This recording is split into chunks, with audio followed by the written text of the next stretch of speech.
Halo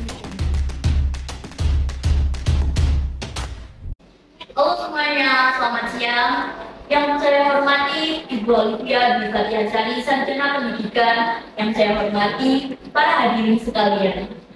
Teman-teman, di siang yang indah ini kita ucapkan syukur alhamdulillah kita masih diberikan kesempatan bertemu dalam acara ceramah bersama Ibu Olivia Dwi Fatihasari, Sarjana Pendidikan, yang akan membahas tentang perubahan aturan jalur masuk PTN. Perkenalkan, nama saya Fida Amalia sebagai pembawa acara kali ini yang akan memandu ceramah sampai selesai. Teman-teman yang saya hormati, narasumber kita kali ini bukan sosok yang asing bagi kita semua. Beliau sudah warawiri di hampir semua acara yang melibatkan siswa-siswi agar memahami perubahan 3 cara masuk PTN. Untuk mempersingkat waktu, langsung saja saya serahkan acara kali ini kepada Ibu Olivia. Saya persilahkan.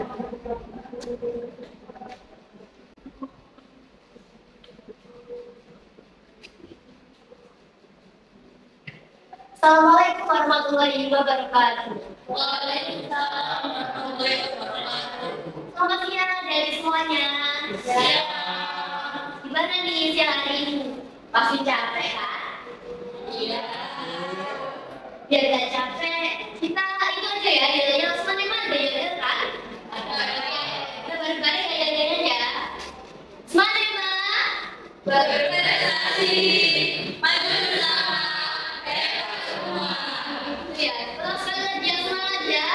Oke, 1, 2, 3. Semangat Mbak. Berprestasi, maju bersama, hebat semua. Oke, syukur alhamdulillah sampai saat kali ini kita diberikan kesehatan oleh Allah SWT.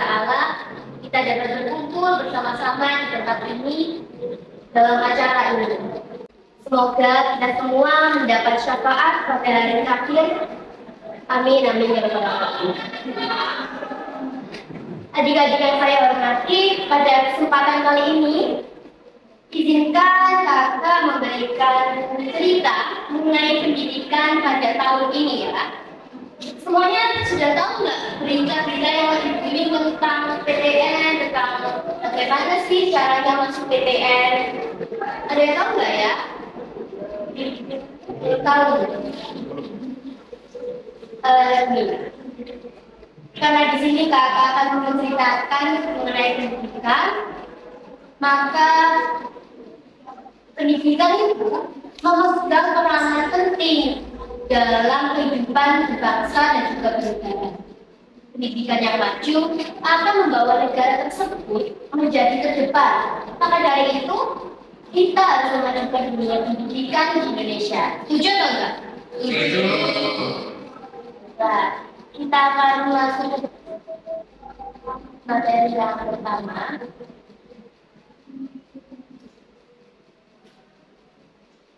Perubahan aturan 3 jalur PTN pada tahun 2023 banyak yang belum paham sepertinya tentang perubahan aturan jalur. Nah, oleh karena itu saya akan memulai materi ini. Baiklah, kita kembali di PTN yang tahun lalu. Tahu nggak ada berapa siswa yang terima di PTN tahun kemarin? Nggak tahu ya? Iya, benar kok, dari sana. Iya, benar sekali. Lebih tepatnya, kakak berikan lebih detail ya, rinciannya ya.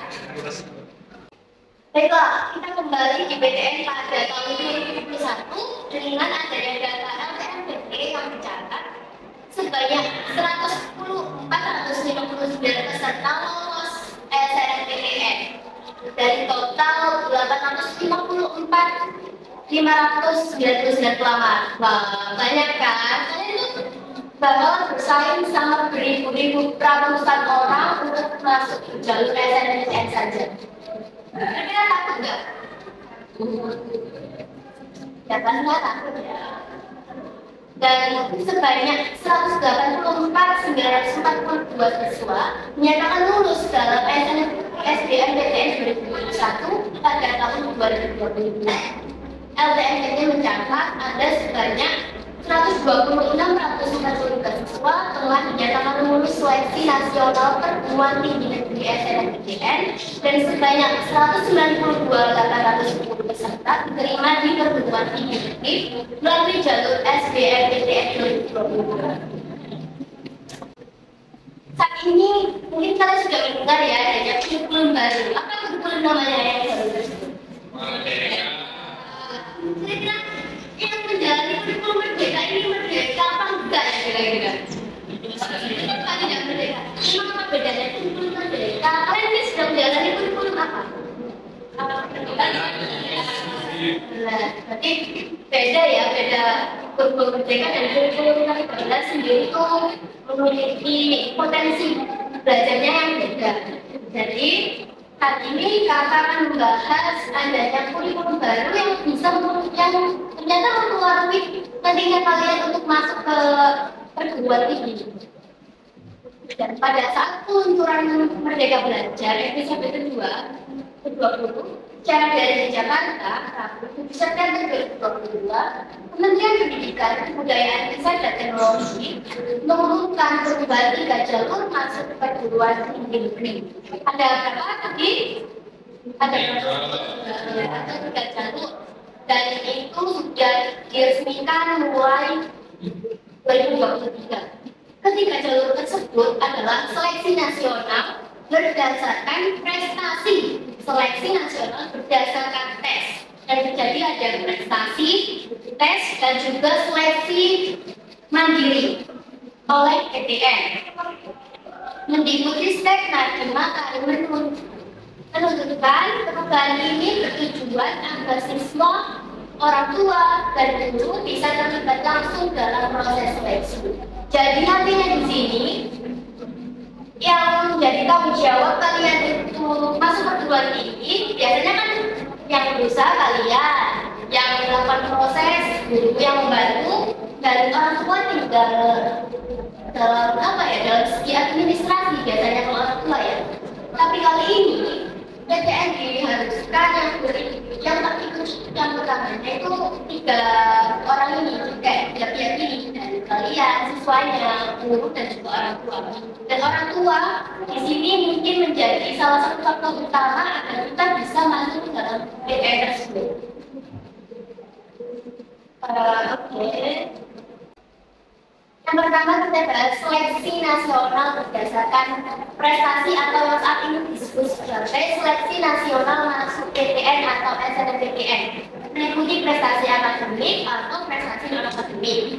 Seleksi ini dilakukan berdasarkan 2 komponen penilaian atau penilaian, yaitu ada 1, rata-rata nilai rapor seluruh mata pelajaran paling sedikit 50% dari bobot penilaian. 2. Nilai rapor paling banyak 2 mata pelajaran pendukung program studi yang dituju, portofolio atau prestasi paling banyak 50% dari bobot penilaian. 3. Komposisi komponen pertama dan kedua tersebut diatur kembali oleh masing-masing PTN dengan total sanksi PTN 100%. Jadi kita di sini bukan diharuskan untuk berprestasi, tapi dituntut untuk nilai kita lebih tinggi. Tapi ya, sekarang itu guru-guru itu gimana ya? Kita tak boleh contekan, tapi nilainya dituntut tinggi. Sampai di sini biasanya menyontek. Oh Mas Radi, Mas Radi biasanya menyontek ya Mas ya. Tapi saya mendukung Mas Radi mencontek. Kenapa?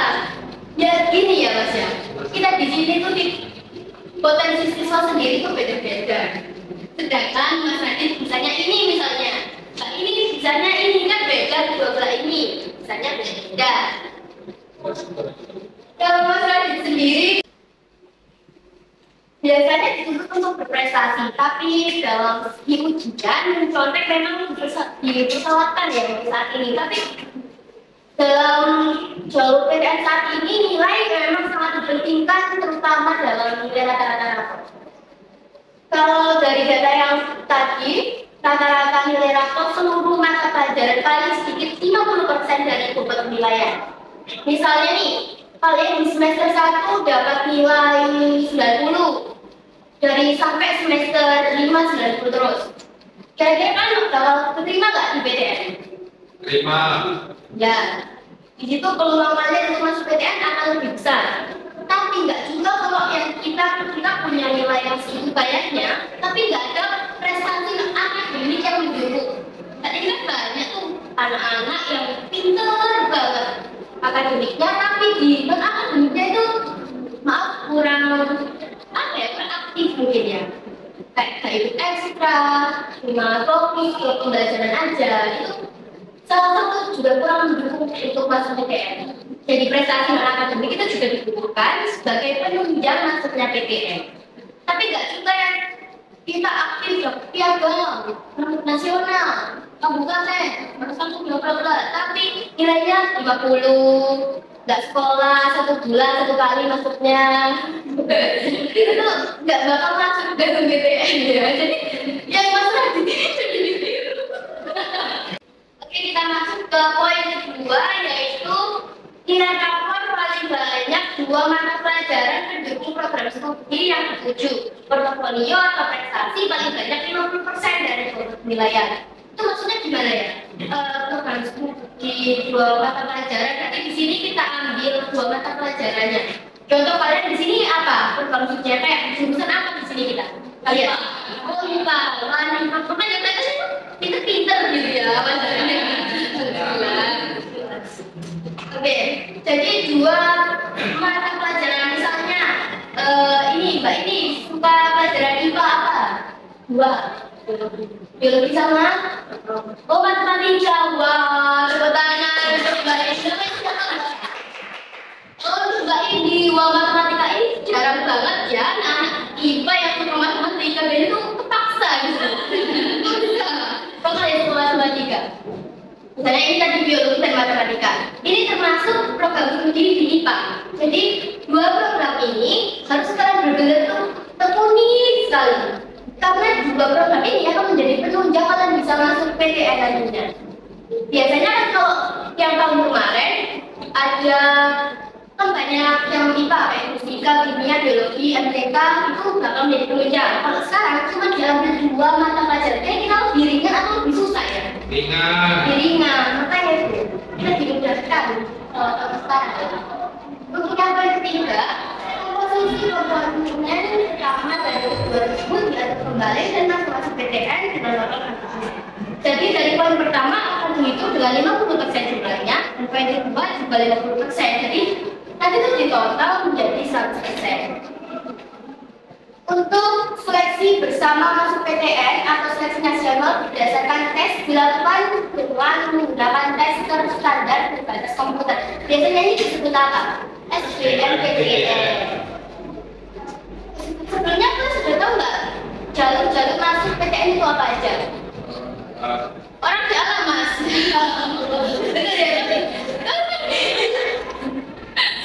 Benar ya? Benar sekali. Tahu ini tuh banyak yang juga kalau bisa masuk kuliah itu pakai orang dalam. Kita tuh nggak tahu ya sudut pandang orang yang ngomong itu tuh gimana. Saya juga bingung ya, kakak ini juga nggak tahu. Jadi apa Pak? Jalur yang pertama apa wes? SBMPTN. Itu pakai apa? Terus yang kedua? Itu? UTBK. Oh iya tes ya. Yang ketiga apa? Mandiri ini jangan sampai kalian lewat mandiri ya teman-teman ya. Karena gimana ya? Itu tuh jadi beban banget kalau di mandiri ya. Tapi kalau emang mau ya nggak apa-apa. Soalnya biayanya lumayan lah. Oke, yang kedua itu kita bahas SBMPTN. Dan di sini yang paling terkejutnya, SBMPTN tidak ada lagi tes mata pelajaran berupa saintek atau sosum seperti SBMPTN selama ini. Wah kan, tadi kayak kalau nggak ada saintek sama sosum kita dites apa? Misalnya, kita kan dites menyanyi, acting, dance, kan nggak mungkin gitu ya. Kejujuran, nggak percaya ya orang Indonesia nggak ada yang jujur. Untuk itu karena pendidikan itu merujuk pada pasal 6 ayat 2 Undang-Undang Nomor 48 tahun 2022 bahwa seleksi nasional berdasarkan ini terdiri atas 1. Tes potensi kognitif, 2. Dua, penalaran matematika. Tiga, literasi dalam bahasa Indonesia. Empat, literasi dalam bahasa Inggris. Jadi, empat tes ini akan diujikan depan kalian. Yang kedua lebih susah atau lebih gampang? Menurut aku lebih susah. Jadi nih, kita sendiri itu pasti lemah dalam literasi. Literasi itu gampang diucapkan tapi susah diterapkan. Fakta ya sih, fakta. Yang pertama, tes potensi kognitif. Tahu nggak tes potensi kognitif apa? Tes potensi kognitif itu kayak kita tuh tes. Tapi masih benar nggak? Oke, jadi tes potensi kognitif itu tes untuk menguji kemampuan berlogika dan menganalisis suatu masalah. Tes ini juga akan menguji kemampuan problem solving dan bernalar kamu potensi kognitif. Jadi salah satu subtes yang akan diujikan pada tes kognitif. Jadi tes potensi kognitif ini akan mengasah cara kalian berpikir, cara kalian berlogika untuk mengerjakan sesuatu, untuk melakukan sesuatu. Biasanya kalian tuh bertindak itu kayak jadi ada rasa itu sunset wes gitu ya kan. Dan seperti kali ini kita diuji, kita dites agar kita tuh logika, kita dapat berpikir sebelum bertindak dan juga melakukan penalaran. Yang kedua, penalaran matematika. Biasanya matematika di sini tuh bisa dihitung kan. Nanti di tes SBMPTN, matematika tidak hanya berupa angka, melainkan kita juga akan menalar. Misalnya air, ini airnya penuh. Kalau kita masukkan ke dalam ini mangkok ini, kira-kira bakal penuh, kurang, atau tumpah? Jadi kurang. Jadi nanti ini hasilnya. Selain ini tadi kalian penalaran berarti namanya. Ini namanya penalaran. Kalau nanti matematika ini kita hitung dulu, kita nalar dulu, terus kita sesuaikan hitungan kalian. Jika sudah dihitung berarti bakalan ketemu itu nanti tumpah, kurang, apa itu namanya penalaran dalam matematika. Yang ketiga, literasi dalam bahasa Indonesia. Literasi itu gimana ya? Memang sulit sekali diterapkan, apalagi orang Indonesia ini sulit untuk diajak membaca. Kecuali tidak malu membaca apa, bedanya ya anak-anak saat ini banyak yang membaca webkan ya. Oh membaca biasanya mas membaca apa?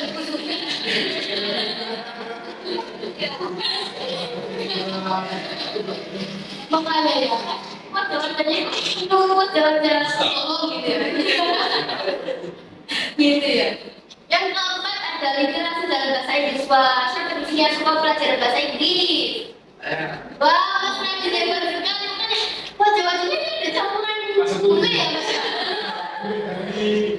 Oh, enggak ada ya. Tapi saya mas bahasa nanti pakai. Kita melakukan bahasa Inggris ini, jadi kita harus belajar bahasa Inggris dan sering-sering membaca cerita-cerita pendidikan kehidupan dalam literasinya. Oke, seleksi nasional ini akan diselenggarakan beberapa kali dalam tahun berjalan. Nanti kita ini tahun ini kita akan menjadi sebuah percobaan PTN dengan konsep baru bidang pendidikan ini dan sabar ada yang bilang jalani saja. Adapun setiap calon mahasiswanya dapat mengikuti paling banyak 2 kali seleksi nasional berdasarkan SPTN, juga dapat menambahkan portofolio sebagai persyaratan program studi seni dan olahraga atau syarat lain untuk masuk program studi yang membutuhkan keterampilan spesifik. Seleksi secara mandiri oleh masing-masing PTN dilakukan berdasarkan seleksi akademis dan tidak boleh untuk tujuan komersial sebelum pelaksanaan seleksi mandiri. PTN juga harus mengumumkan cara seleksi yang setidaknya memuat 1. mahasiswa yang akan diterima masing-masing program studi. 2. Metode penilaian. 3. Tes secara mandiri. 4. Kerja sama tes melalui konsorsium perguruan tinggi. 5. Memanfaatkan nilai dari seleksi nasional berdasarkan kesepakatan penilaian calon mahasiswa lainnya yang diperlukan. 2. Besaran biaya atau metode penentuan besaran biaya yang ditentukan bagi calon mahasiswa. Kembali lagi, tadi Bapak pernah bilang kalau PTN tahun ini dilakukan dengan 3 pihak yang akan bersama, yaitu siswa, terus apa lagi? Guru, terus orang tua. Di sini orang tua ini berperan apa sih? Berperan nggak sama nanti tesnya kalian? Tahu nggak perannya orang tua di sini apa? Ya benar. Biasanya kalian akan bantu perannya uang ya, administrasi. Tapi di sini orang tua berperan sebagai penentu biaya, bukan administrasinya, tapi penentu biaya kalian. Misalnya ada si A, orang tuanya ini tukang beca, tapi anaknya ini pintar, jadi bisa apa? Oh nggak kemenek langsung ini anaknya dapat beasiswa. Tapi sepadan darinya dan sedapat-dapatnya anak mendapat beasiswa itu tetap bayar kayaknya kuliah itu. Cepat tahu ya beasiswa itu gratis, nggak usah mikir ini. Wah, tetap bayar orang Indonesia ya. Jadi tetap bayar. Jadi di sini orang tua itu berperan sebenarnya nanti kan si A itu menjadi tukang beca. Nanti di kuliahnya sendiri dia akan mendapatkan UKT atau uang kayak pembayarannya itu lebih rendah atau lebih tinggi? Rendah. Ya, jadi di sini perguruan memandang pekerjaan orang tua dan guna orang tua atau peran orang tua dalam PTN itu pekerjaan. Jadi misalnya kalian mengambil dokter, orang tua kalian kerja apa ya? Misalnya nggak kerja atau sambutan. Dan ini apa ya? Kalau kalian masuk ke dokter ini tuh tipis kan? Kurang begitu. Misalnya kalau masuk ke dokter, ibu kalian dokter, satu gue. Apa yang jelas itu dari sini tuh orang tua itu berperan di hal itunya.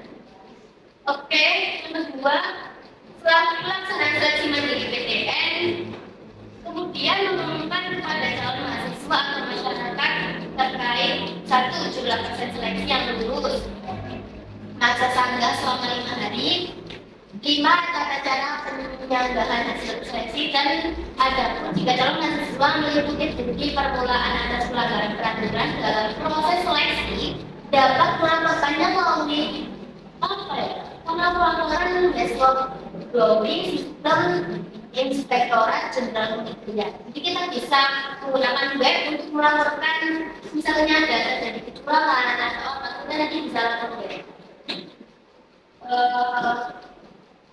Dari sini apakah ada yang perlu ditanyakan? Mungkin apa yang perlu ditanyakan? Sangat kita jelaskan. Ini kakak minum ya. Ya, silakan.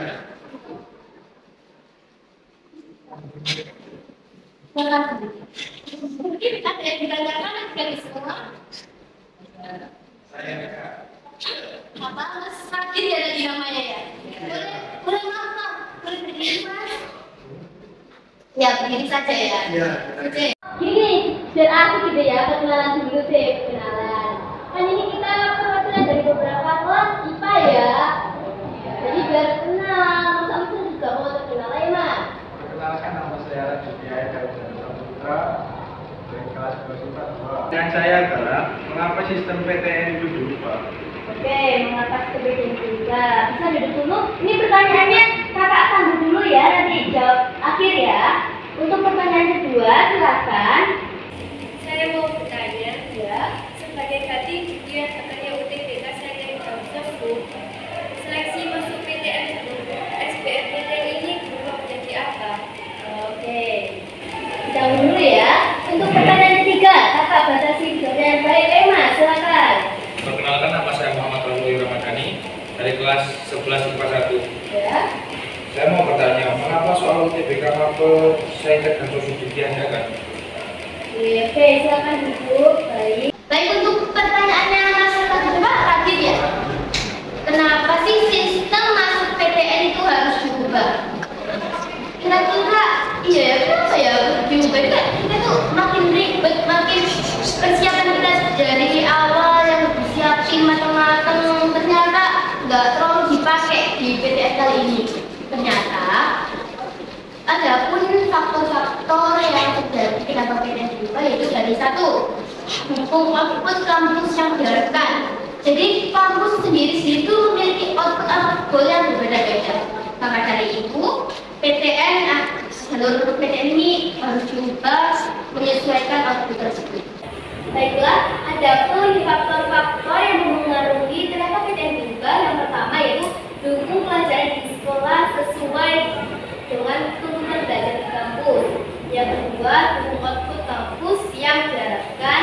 Yang ketiga, dukung transformasi pembelajaran di sekolah. Jadi, PTN tahun ini, Mas, bakalan akan bisa saja diadakan domisili atau zona ya, kalau sekarang masuk SMA sama SMP ya. Misalnya kalian sekarang di Jawa Timur, dan kalau kalian bersekolah atau berkuliah di luar Jawa Timur, akan lebih tipis untuk sekolah atau kuliah di sana. Jadi mungkin akan mendapatkan peluang besar jika kalian kuliah di Jawa Timur sendiri. Untuk pertanyaan yang kedua dari Mbak Amelia ya, sebagai ganti di hadapannya UTBK Saintek atau Konsum, seleksi masuk PTN jalur SBMPTN apa? Jadi yang pertama, maaf, tadi kakak sudah jelaskan bahwa ada satu tes potensi kognitif atau penalaran, dua penalaran matematika, tiga literasi dalam bahasa Indonesia, dan yang keempat literasi dalam bahasa Inggris. Untuk pertanyaannya Mas Rafli, mengapa soal UTBK mapel berjurusan ditiadakan seperti Saintek dan Sosu? Karena menurut Pak Radit sendiri, UTBK bertujuan untuk fokus pada pengukuran penalaran dan pemecahan calon mahasiswa baru. Jadi di sini, sekali mahasiswa akan dituntut menjadi mahasiswa yang memiliki pikiran kritis atau berpikir kritis dan berlogika terutama. Kita nantinya akan bertujuan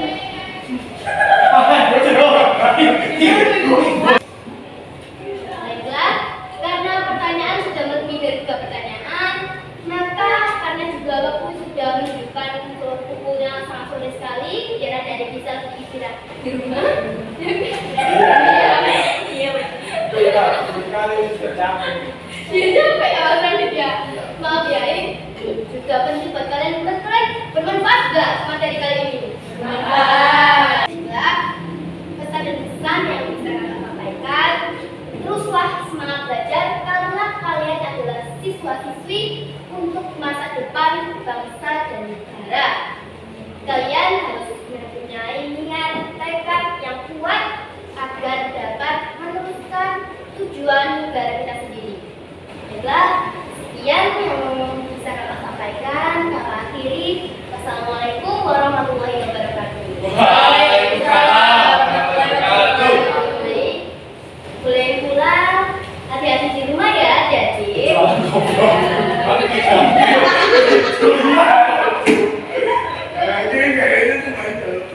Iya, makanya mari kita sekarang ngomong dulu.